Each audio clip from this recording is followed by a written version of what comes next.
Israel ने PLO को खत्म करना चाहा तो उसकी प्रतिक्रिया में हिजबुल्ला और हमास जैसे संगठन पैदा हो गए। इन संगठनों को समर्थन मिला क्योंकि अपने आतंकी हमलों को भी उन्होंने विचारधारा और धर्म की लड़ाई का चोला पहना दिया था। ओसामा के आतंकी संगठन अलकायदा ने भी यही किया। अमेरिका अलकायदा नाम के जिस शैतान को मारने चला था, उसी जंग से पैदा हुए एक आतंकी संगठन की कहानी आप देखिए हमारा यह एपिसोड दरिंदा, शॉकर्स ऑफ ह्यूमैनिटी। 2 अगस्त 1990 कुवैत।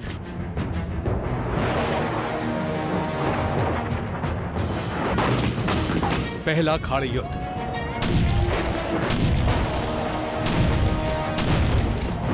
अमेरिका की अगुवाई में संयुक्त राष्ट्र के 42 सदस्य देशों ने इराक पर हमला कर दिया।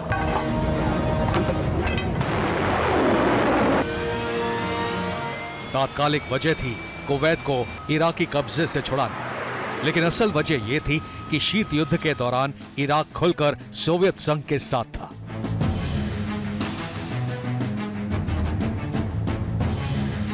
इजराइल फिलिस्तीन जंग में भी इराक का समर्थन फिलिस्तीन को था।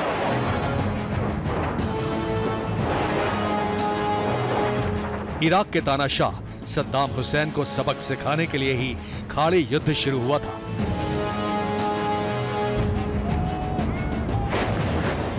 जिसमें अमेरिका की जीत हुई और यहीं से अमेरिका और ओसामा बिन लादेन की दुश्मनी भी शुरू हो गई।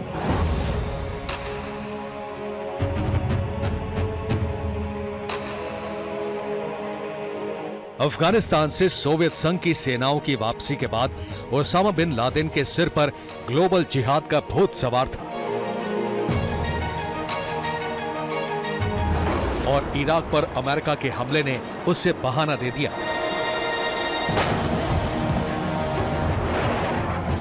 ओसामा बिन लादेन और अल कायदा की ग्लोबल दहशतगर्दी का दौर उसी के बाद शुरू हुआ।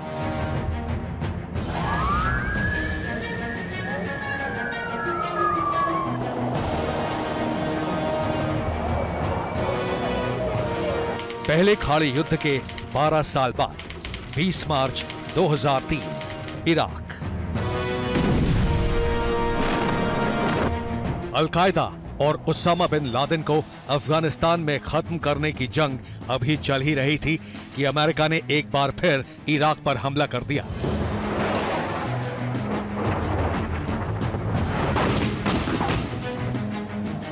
इस बार अमेरिका को शक था कि इराक ने रासायनिक हथियारों का जखीरा तैयार कर लिया है, जिससे अरब देशों को खतरा है। इराक में सद्दाम हुसैन की सेना को अमेरिका ने 6 हफ्तों की लड़ाई के बाद हरा दिया। सद्दाम हुसैन को भी पकड़ लिया गया।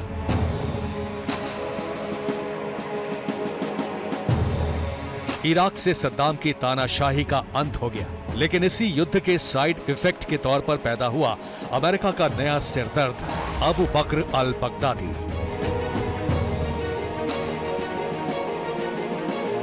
अबू बकर अल बगदादी भी ओसामा का ही शागिर्द था। इराक पर अमेरिका के हमले के समय वो अल कायदा की इराक यूनिट का सरगना हुआ करता था। फरवरी 2004 में अमेरिका ने उसे इराक के फालुजा में पकड़कर अबू गरीब जेल में बंद कर दिया। करीब 2 साल बाद बगदादी अमेरिका की कैद से आजाद हुआ। तब तक अमेरिका के शैतान ओसामा बिन लादेन का ये शागिर्द आतंक का सबसे बड़ा दरिंदा बन चुका था। दुनिया के हर आतंकी संगठन का विस्तार प्रचार तंत्र के सहारे ही होता है, चाहे अल-कायदा हो, हमास या फिर कोई भी संगठन। सबके सरगना यही प्रचार करते हैं कि उन पर, उनके लोगों पर अत्याचार हो रहा है और अत्याचार के खिलाफ जिहाद के अलावा कोई रास्ता नहीं है।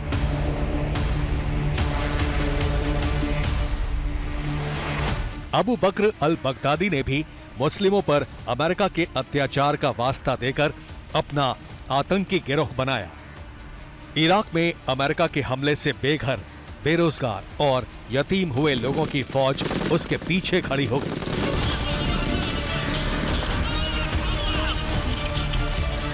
साल 2014 आते आते इराक और सीरिया के सीमावर्ती इलाकों पर बगदादी के आतंकियों का कब्जा हो चुका था।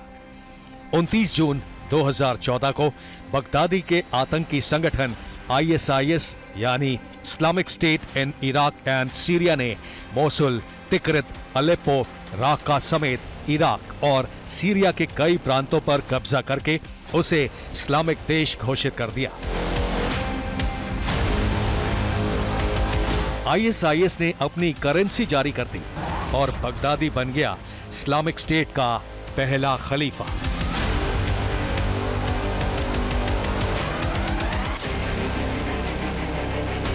बगदादी को 27 अक्टूबर 2019 को अमेरिका ने मिसाइल हमले में सीरिया के बारिशा गांव में मार गिराया।